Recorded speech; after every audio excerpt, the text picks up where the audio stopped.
Hello students, today we will be studying water and mineral metabolism. So water and mineral metabolism पढ़ने से पहले हमें ये पता होना चाहिए कि मिनरल्स होते क्या हैं। आज इस लेक्चर में हम कवर करेंगे मिनरल की मेटाबॉलिज्म। So सबसे पहले हमारे पास मिनरल्स क्या होते हैं। मिनरल्स हमारे पास ऐसे इनऑर्गेनिक होमोजीनियस सब्सटेंसेस होते हैं जो कि हमारी डाइट में सप्लाई किए जाने चाहिए ताकि हमारे जो फिजियोलॉजिकल प्रोसेसेस हैं वो स्मूथली चल सके। तो what are minerals? Minerals are inorganic homogeneous substances which should be supplied in the diet of an animal or a human so that the physiological processes run smoothly. अभी इसका हमारे पास कौन से फिजियोलॉजिकल प्रोसेसेस हैं जो कि हमारी बॉडी के अंदर मिनरल्स हेल्प करते हैं। मिनरल्स हमारी बॉडी में ऑस्मोटिक प्रेशर को मेंटेन करते हैं, उसके अलावा ऑक्सीजन के ट्रांसपोर्टेशन में हेल्प करते हैं, ग्रोथ और मेंटेनेंस करवाते हैं टिश्यूज की। उसके अलावा हमारे पास जो नर्वस सिस्टम है उसका जो हमारे पास प्रॉपर फंक्शनिंग है उसके अंदर रोल प्ले करते हैं हमारे पास मिनरल्स। उसके अलावा हमारे पास जो मसल्स की कॉन्ट्रैक्शन और रिलैक्सेशन होती है उसके अंदर भी हमारे पास मिनरल्स रोल प्ले करते हैं। तो मिनरल्स हमारे पास कहाँ रोल प्ले करते हैं? सबसे पहले ऑस्मोटिक प्रेशर मेंटेन करते हैं, टिश्यूज और बोन्स की जो हमारे पास ग्रोथ है उसके अंदर रोल प्ले करते हैं। उसके अलावा हमारे पास क्या करते हैं कि जो मसल्स की कॉन्ट्रैक्शन है उसके अंदर रोल प्ले करते हैं, ऑक्सीजन की जो ट्रांसपोर्टेशन है उसके अंदर रोल प्ले करते हैं। अब जो हमारे पास मिनरल्स होते हैं, हमारे पास हमारी बॉडी के अंदर 29 डिफरेंट एलिमेंट्स होते हैं जो हमारे पास हमारी बॉडी का 8% बॉडी वेट कवर करते हैं। तो हमारा जितना भी बॉडी वेट है उसका जो 8% है वो हमारे पास किसकी वजह से आता है? मिनरल्स की वजह से। अब हमारे पास जो मिनरल्स है, मिनरल्स को हम क्लासिफाई करते हैं मैक्रो एलिमेंट्स और माइक्रो एलिमेंट्स के अंदर। दो क्लासेस आती है हमारे पास, मैक्रो एलिमेंट्स और माइक्रो एलिमेंट्स। मैक्रो एलिमेंट्स क्या होते हैं? मैक्रो एलिमेंट्स हमारे पास वो एलिमेंट्स हैं या वो मिनरल्स हैं जो कि हमारे पास प्रिंसिपल एलिमेंट्स हैं, यानी कि जो मिनरल्स हमारे पास बहुत ज़्यादा हाई क्वांटिटी में रिक्वायर्ड होते हैं वो हमारे पास मैक्रो एलिमेंट्स के अंदर आते हैं। और माइक्रो एलिमेंट्स के अंदर या फिर ट्रेस एलिमेंट्स बोलते हैं इनको, इनके अंदर हमारे पास वो एलिमेंट्स या वो मिनरल्स आते हैं जो कि हमारे पास बहुत ही माइन्यूट क्वांटिटी में रिक्वायर्ड होते हैं। मैक्रो एलिमेंट्स के अंदर हमारे पास कौन से एलिमेंट्स आते हैं? Calcium, magnesium, sodium, potassium. और उसके अलावा जो हमारे पास माइक्रो एलिमेंट्स है या माइक्रो न्यूट्रिएंट्स है या माइक्रो मिनरल्स है, ये हमारे पास फर्दर 3 क्लासेस में डिवाइडेड होती हैं, एसेंशियल, पॉसिबली एसेंशियल और उसके अलावा हमारे पास नॉन एसेंशियल, जो कि हमारी बॉडी जो है वो खुद सिंथेसाइज कर लेती है। अब सबसे पहले जो हमारे पास आज हम मिनरल स्टडी करेंगे वो है कैल्शियम। कैल्शियम जो है it is one of the most important minerals that is required in our body. जो कैल्शियम है, कैल्शियम हमारी बॉडी में बहुत ही ज़्यादा लार्ज अमाउंट्स में प्रेजेंट होता है। 2% ऑफ हमारा जो बॉडी वेट है that is comprised of calcium. अब कैल्शियम जो है, कैल्शियम हमारे पास कहाँ पे होता है और कैल्शियम का जो हमारे पास फिजियोलॉजिकल फंक्शन है वो क्या है? कैल्शियम हमारे पास जो हमारे बोन्स की और टीथ की जो हमारे पास फॉर्मेशन होती है उसके अंदर मेजर रोल प्ले करता है। कैल्शियम हमारे पास हमारी बॉडी में 1200 ग्राम तक कैल्शियम होता है। अब उसके अंदर हमारे पास जो हमारे बोन्स है और टीथ है उसकी जो फॉर्मेशन है वो कैल्शियम करवाता है। ब्लड कोआगुलेशन के अंदर हमारे पास कैल्शियम रोल प्ले करता है। उसके अलावा हमारे पास मसल्स की कॉन्ट्रैक्शन में हमारे पास कैल्शियम रोल प्ले करता है। उसके अलावा हमारे पास एंजाइम की एक्टिवेशन के अंदर और एसिड और वाटर बैलेंस के अंदर हमारे पास कैल्शियम रोल प्ले करता है। हमारे पास जो कैल्शियम है, कैल्शियम कहाँ रोल प्ले करता है हमारे पास? सबसे पहले बोन्स एंड टीथ्स की फॉर्मेशन के अंदर, उसके बाद हमारे पास कोआगुलेशन ऑफ ब्लड के अंदर, उसके बाद हमारे पास न्यूरोट्रांसमिशन के अंदर, उसके बाद हमारे पास मसल की कॉन्ट्रैक्शन में, एंजाइम की एक्टिवेशन के अंदर, और उसके अलावा लास्टली हमारे पास जो कैल्शियम है हमारे पास वो मेंटेन करता है एसिड और बेस का बैलेंस। उसके बाद अब इस चैप्टर के अंदर जब हम मिनरल्स के बारे में पढ़ेंगे तो हमें 3 मेजर चीज़ें हमें पता चलनी चाहिए इस लेक्चर के थ्रू। सबसे पहले फंक्शन क्या है हमारे पास हमारे मिनरल का, उसके बाद हमारे पास सोर्सेज क्या क्या है मिनरल्स के, उसके बाद हमारे पास लास्टली जो हम चीज़ पढ़ेंगे उसमें आता है कि डिसीजेस कौन सी हो जाती हैं अगर हमारे पास इन मिनरल्स की या तो क्वांटिटी इंक्रीज हो जाए या फिर क्वांटिटी डिक्रीज हो जाए। तो हमने अभी कैल्शियम स्टार्ट करा, कैल्शियम के अंदर हमने फंक्शंस कवर करे। सेकंड आता है हमारे पास सोर्सेस। अब कैल्शियम के हमारी बॉडी में हमारे पास डाइट से कैसे कौन से ऐसे फूड्स हैं जिसके अंदर हमें कैल्शियम मिलता है। सबसे पहले हमारे पास कैल्शियम अवेलेबल होता है।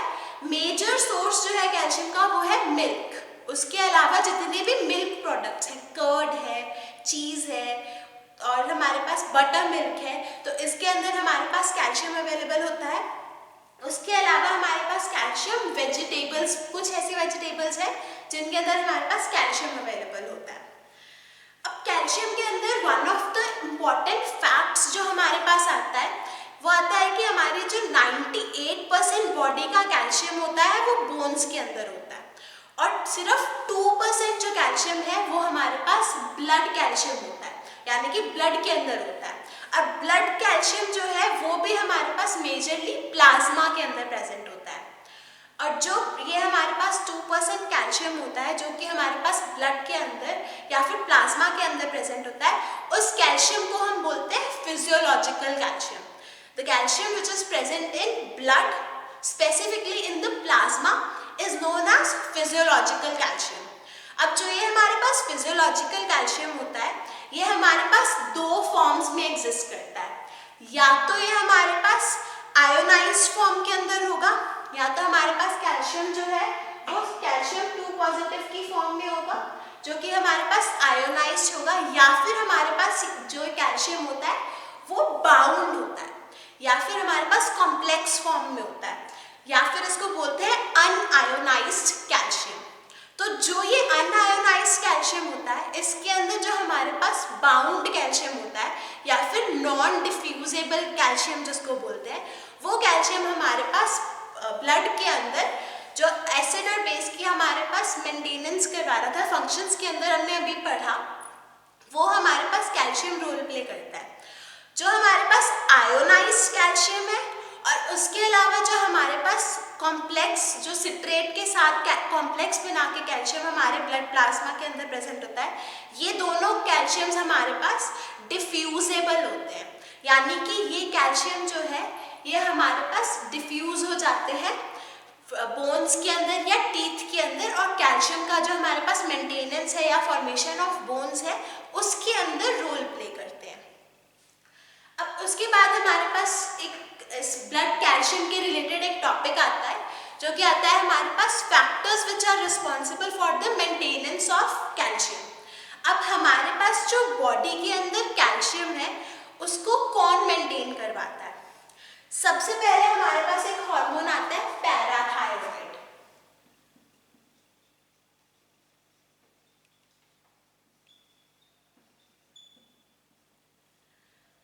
सो पैराथायरॉइड हार्मोन हमारे पास पैराथायरॉइड ग्लैंड में से सिक्रीट होता है। What parathyroid hormone does is parathyroid hormone is responsible for the maintenance of plasma concentration of calcium. तो जो हमारे पास कैल्शियम की प्लाज्मा कंसंट्रेशन है वो हमारे पास पैराथायरॉइड हार्मोन मेंटेन करवाता है।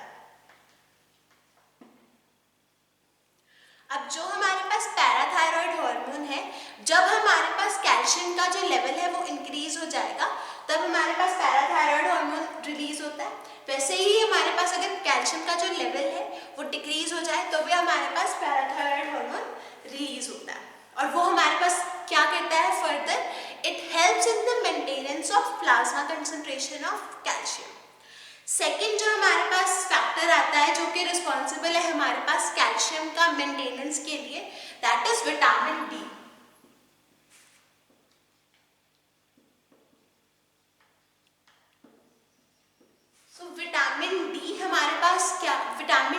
हमारे पास it is a necessary component which is required for the absorption of calcium.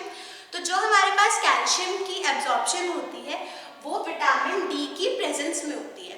बिना विटामिन डी के हमारे पास जो कैल्शियम है वो एब्जॉर्ब नहीं होता बोन्स के अंदर। तो जैसे ही हमारे पास कैल्शियम का लेवल इंक्रीज होता है वैसे ही हमारे पास जो विटामिन डी है वो फंक्शन में आता है और वो हमारे पास एब्जॉर्प्शन इंक्रीज करवा देता है बोन्स के अंदर कैल्शियम की।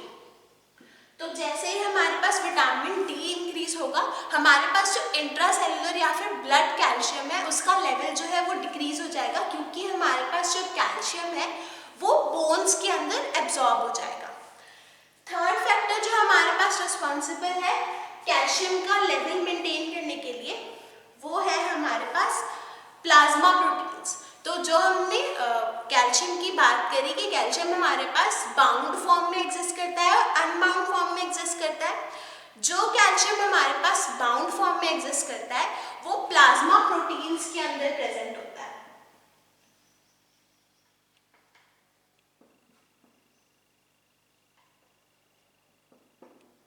अब जो ये हमारे पास प्लाज्मा प्रोटीन्स है ये हमारे पास क्या करते हैं, कैल्शियम को बाइंड करके रखते हैं और हमारे पास उनका जो लेवल है वो मेंटेन होता है। जब हमारे पास प्लाज्मा प्रोटीन्स की कंसंट्रेशन डिक्रीज हो जाती है तब हमारे पास जो इंट्रासेलुलर कैल्शियम है, जो ब्लड कैल्शियम है या फिर जो फिजियोलॉजिकल कैल्शियम है उसका लेवल भी डिक्रीज हो जाता है। उसके बाद हमारे पास थर्ड फैक्टर है प्लाज्मा फॉस्फेट। फोर्थ फैक्टर है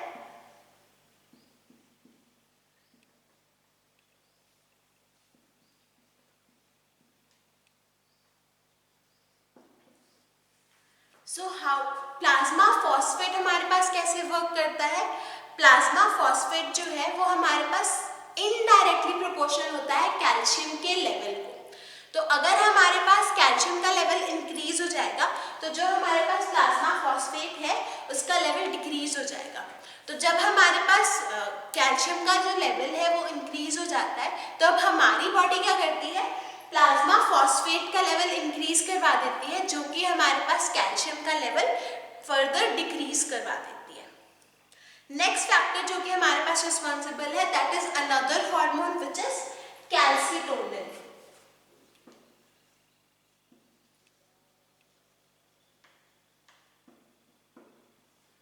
कैल्सिटोनिन हमारे पास रिस्पॉन्सिबल है कैल्शियम की जो हमारे पास लेवल है उसको मेंटेन करने के लिए। कैल्सिटोनिन हमारे पास कैसे वर्क करता है, जब हमारे पास कैल्शियम का लेवल इंक्रीज हो जाता है तब हमारे पास कैल्सिटोनिन का लेवल भी इंक्रीज होता है।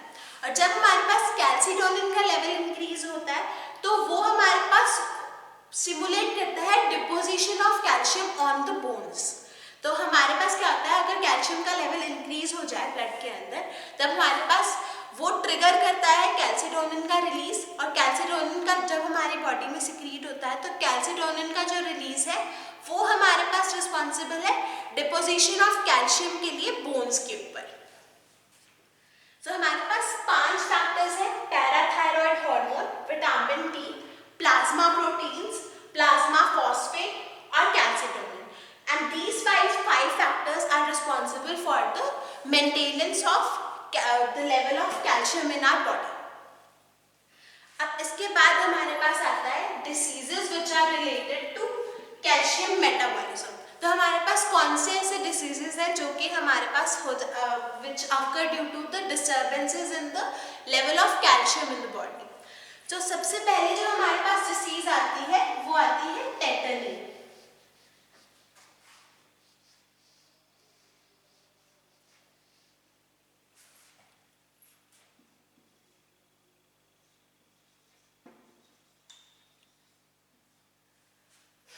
There is a disease called tetany.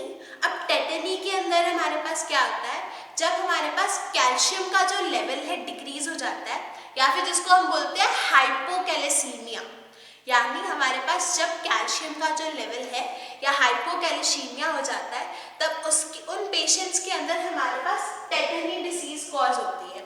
अब टेटनी डिसीज के अंदर हमारे पास होता क्या है, ड्यू टू हमने जब फंक्शंस पढ़े थे कैल्शियम के, तो हमने पढ़ा था कि मसल्स की कॉन्ट्रैक्शन के अंदर हमारे पास कैल्शियम जो है वो रोल प्ले करता है। तो मसल्स की कॉन्ट्रैक्शन के अंदर अगर हमारे पास कैल्शियम रोल प्ले कर रहा है, तो अगर हमारे पास डिक्रीज हो जाएगा कैल्शियम का लेवल, तो हमारे पास उसके अंदर इनडायरेक्टली वो क्या करेगा, मसल की जो कॉन्ट्रैक्शन थी उसके अंदर डिस्टर्बेंसेस आएंगे। तो हमारे पास टेटनी के अंदर मसल्स, हमारे पास एपिलेप्सी लाइक कन्वर्जन्स आने लग जाते हैं बॉडी के अंदर। उसके अलावा हमारे पास मसल्स की ट्विचिंग स्टार्ट हो जाती है। आपने कभी नोटिस किया होगा कि कुछ ऐसे लोग होते हैं जिनके अंदर हमारे पास आई ट्विचेस कॉन्स्टेंटली होते रहते हैं, या फिर फेस के अंदर हमारे पास ट्विचिंग होती रहती है। तो वो जो ट्विचिंग है हमारे पास, अगर वो हमारे पास कैल्शियम का जो लेवल है उसकी डिक्रीज होने से हो, तब हमारे पास उस डिसीज को बोलते हैं टेटनी। अब टेटनी का जो हमारे पास कॉजेज है, वो सबसे पहले है हमारे पास कैल्शियम का डिक्रीज यानी कि हाइपोकैल्सीमिया।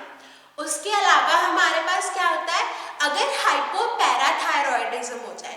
हमने पढ़ा था कि पैराथायरॉयड हार्मोन जो है वो रिस्पॉन्सिबल है हमारे पास कैल्शियम का लेवल मेंटेन करने के लिए। तो जो कैल्शियम, अगर हमारे पास पैराथायरॉयड हार्मोन डिक्रीज हो जाएगा, तो हमारे पास कैल्शियम का जो लेवल है वो भी डिक्रीज हो जाएगा, which will further cause a disease which is known as tetany. उसके अलावा अगर हमारे पास किसी की डाइट के अंदर कैल्शियम का जो इनटेक है वो कम है, तो उसकी वजह से भी हमारे पास टेटनी डिसीज कॉज हो सकती है। उसके अलावा अगर हमारे पास किसी पेशेंट के अंदर जो हमारे पास एक्सक्रीशन है कैल्शियम की, अगर वो इंक्रीज हो गई है, तो भी हमारे पास कैल्शियम का जो लेवल है वो डिक्रीज हो सकता है, जिसकी वजह से हमारे पास टेटनी डिसीज कॉज हो सकता है। अब जो ये टेटनी डिसीज है जिसके अंदर हमारे पास कन्वर्जन्स होते हैं या फिर हमारे पास मसल्स की ट्विचिंग होती है, उन पेशेंट्स के अंदर हमारे पास ट्रीटमेंट कैसे की जाती है? उन पेशेंट्स के अंदर हमारे पास कैल्शियम का जो लेवल है या इनटेक है उसको इंक्रीज किया जाता है with the help of supplements. तो कैल्शियम के हमारे पास सप्लीमेंट्स जो है वो टेटनी को ट्रीट करने के लिए हमारे पास यूजफुल होते हैं। नेक्स्ट डिसीज जो है हमारे पास वो आती है osteoporosis. Now what is osteoporosis? Osteoporosis हमारे पास it is a disease which is related to calcium metabolism. जब हमारे पास कैल्शियम मेटाबॉलिज्म के अंदर डिस्टर्बेंसेस आते हैं, तब हमारे पास एक डिसीज कॉज होती है which is known as osteoporosis. Now osteo word is related to bones. तब होता क्या है हमारे पास, जब हमारे पास बोन्स के मास के अंदर डिक्रीज हो जाए या फिर जो हमारी बोन्स हैं वो बहुत ज़्यादा वीक हो जाए, जिसके हमारे पास अगर बोन्स का जो वेट है, जो बोन्स का मास है, अगर वो डिक्रीज हो जाएगा तो हमारे पास बोन्स जो है वो वीक हो जाएंगी। अब जो हमारे पास अगर बोन्स वीक हो जाएंगी तो वो ससेप्टेबल हो जाएंगी फ्रैक्चर के लिए। तो जो ऑस्टियोपोरोसिस है वो भी हमारे पास सेम कंडीशंस, विटामिन, जब हमारे पास कैल्शियम का जो लेवल है वो डिक्रीज हो जाता है, और इनडायरेक्टली हमारे पास अगर विटामिन डी का जो लेवल डेफिशिएंसी हो जाए तो भी हमारे पास ऑस्टियोपोरोसिस कॉज हो सकता है। और ऑस्टियोपोरोसिस के अंदर हमारे पास क्या होता है, it is weakening of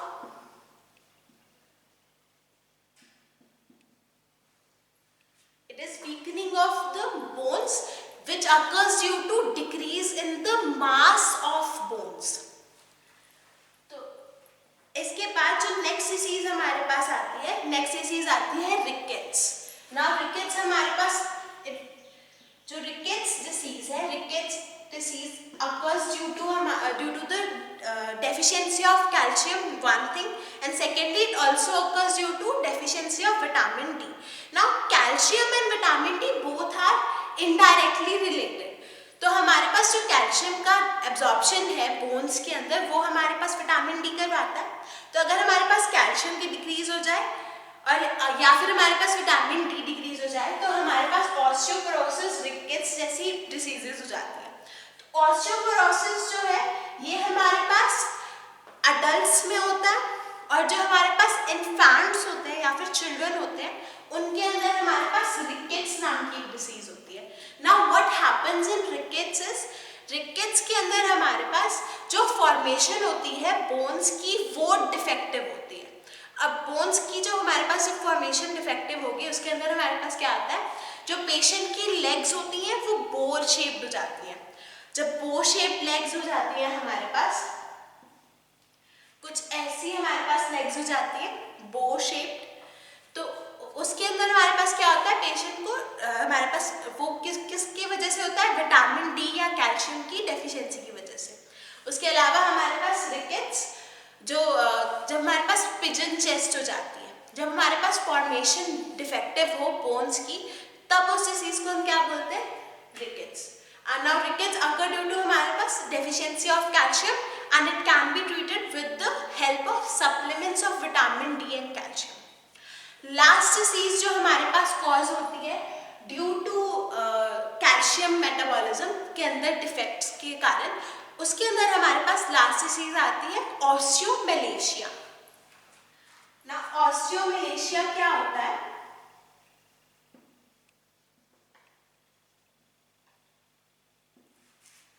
osteomalacia is a disease which is characterized with the deficiency of calcium. जब कैल्शियम और विटामिन डी की डेफिशिएंसी हो जाए तब हमारे पास ऑस्टियोमेलेशिया कॉज होता है। अब ऑस्टियोमेलेशिया के अंदर हमारे पास क्या होता है, बोन्स की सॉफ्टनिंग हो जाती है, बोन्स जो है वो बहुत ज़्यादा सॉफ्ट हो जाती है, जिसकी वजह से हमारे पास बोन्स जो है वो बेंड होना स्टार्ट कर देती है। तो आपने देखा होगा जो हमारे पास ओल्ड एज के पेशेंट्स होते हैं उनके अंदर वो उनकी जो बॉडी होती है, उनकी जो वर्टिब्री हो जाती है वो बिल्कुल बेंड हो जाती है, and that occurs due to deficiency of calcium. Deficiency of calcium की वजह से बोन्स जो है वो सॉफ्ट हो जाती है, और बोन्स सॉफ्ट होने के कारण हमारे पास जो वर्टिब्री है वो बेंड हो जाती है, जिसको हम बोलते हैं ऑस्टियोमेलेशिया। अब ऑस्टियोमेलेशिया भी हमारे पास जो हमारे पास ऑस्टियोमेलेशिया की ट्रीटमेंट है उसके अंदर कैल्शियम के जो विटामिन है that can help the patient. अब राइट नाउ हमने कवर करा है कैल्शियम। नेक्स्ट हमारे पास जो मिनरल आता है वो आता है फॉस्फोरस। हमारे पास जो फॉस्फोरस है, phosphorus is also one of the major minerals that is required in our body.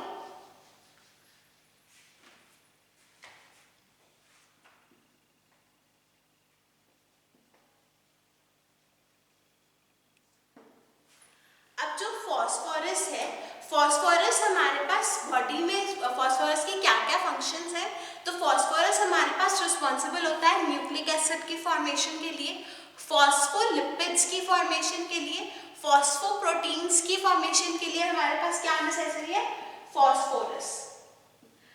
उसके अलावा हमारे पास जो हमारा एनर्जी करेंसी ऑफ सेल है यानी कि एटीपी, एडेनाइन ट्राइफॉस्फेट, उसकी जो हमारे पास फॉर्मेशन है उसके लिए भी हमारे पास क्या रिस्पॉन्सिबल है, फॉस्फेट या फिर फॉस्फोरस। तो जो हमारे पास फॉस्फोरस है तो सबसे पहले हमारे पास क्या काम करता है फॉस्फोरस, न्यूक्लिक एसिड और फॉस्फोलिपिड्स और फॉस्फोप्रोटीन्स की फॉर्मेशन। उसके अलावा हमारे पास जो फॉस्फोरस है वो एटीपी की हमारे पास फॉर्मेशन करवाने में हेल्प करता है। थर्डली हमारे पास जो फॉस्फोरस है वो हमारी बॉडी में एज अ बफर एक्ट करता है। जो फॉस्फेट आयन होता है वो हमारे पास बॉडी का के अंदर हमारे पास जो ब्लड है, ब्लड के अंदर हमारे पास जो पीएच मेंटेन करता है वो फॉस्फेट बफर मेंटेन करता है। उसके अलावा हमारे पास फॉस्फोरस और क्या काम करता है, growth of bones and teeth के अंदर भी हमारे पास हमने पढ़ा था जब हम कैल्शियम के अंदर फैक्टर्स पढ़ रहे थे कि फॉस्फेट इज नेसेसरी हमारे पास कैल्शियम का जो मेंटेनेंस है उसके लिए। तो फॉस्फेट हमारे पास इनडायरेक्टली बोन्स और टीथ की जो हमारे पास मेंटेनेंस है उसके अंदर भी रोल प्ले करता है। अब इसके अंदर हमारे पास जो डिसीजेज आते हैं फॉस्फोरस से related, those are same which are related to the calcium. तो फॉस्फेट की डेफिशिएंसी की वजह से भी हमारे पास रिकेट्स और ऑस्टियोपोरोसिस या ऑस्टियोमेलेशिया जैसी डिसीजेस कॉज हो सकती हैं। अब इसके अंदर हमारे पास one of the important things जो मिनरल के रिलेटेड आती है वो आती है डेली रिक्वायरमेंट्स। तो हमारे पास अगर कैल्शियम की बात करें तो calcium that is required in a human adult is 800 milligrams. तो 800 मिलीग्राम्स कैल्शियम हमारे पास इज रिक्वायर्ड डेली। और अगर हम ग्रोइंग टीनेजर्स की बात करें, जो हमारे पास टीनेजर्स ग्रो कर रहे हैं या फिर जो हमारे पास प्रेग्नेंट फीमेल्स हैं, उनके अंदर हमारे पास जो कैल्शियम रिक्वायर्ड होता है that is up to 1200 milligrams. अब उसके अलावा हमारे पास जो फॉस्फोरस है, फॉस्फोरस की डेली रिक्वायरमेंट है हमारे पास 1 to 1.5 milligrams daily, 1 to 1.5 grams daily. तो इस लेक्चर के अंदर सबसे पहले हमने ये पढ़ा कि हमने मिनरल्स की इंट्रोडक्शन के बारे में पढ़ा कि मिनरल्स होते क्या हैं, कैसे हम उनको क्लासिफाई करते हैं, वो किन फिजियोलॉजिकल फंक्शंस में हमारे पास रोल प्ले करते हैं। उसके बाद हमने पढ़ा कैल्शियम के बारे में। कैल्शियम के अंदर हमने पढ़ा उसके फंक्शंस क्या हैं, सोर्सेज क्या हैं। उसके अलावा हमने पढ़ा कि कौन सी डिसीजेज हमारे पास कॉज होती हैं। कैल्शियम के अंदर हमने ये भी पढ़ा कि हमारे पास कौन से ऐसे फैक्टर्स हैं which are responsible for the maintenance of level of calcium in the body. Next जो हमने मिनरल कवर करा that is phosphorus, and phosphorus के रिलेटेड भी हमने यही सब पढ़ा। हमने पढ़ा कि उसके हमारे पास फंक्शंस क्या हैं। उसके बाद हमने पढ़ा कि हमारे पास सोर्सेज क्या है। फॉस्फोरस के जो सोर्सेज हैं that are similar to calcium, जो हमारे पास मिल्क है, ग्रीन वेजिटेबल्स हैं, उसके अलावा हमारे पास एग है, सीरियल्स है, उसके सबके अंदर हमारे पास फॉस्फोरस अवेलेबल होता है। और लास्टली हमने डिसीजेस पढ़े फॉस्फोरस के और डेली रिक्वायरमेंट पढ़े।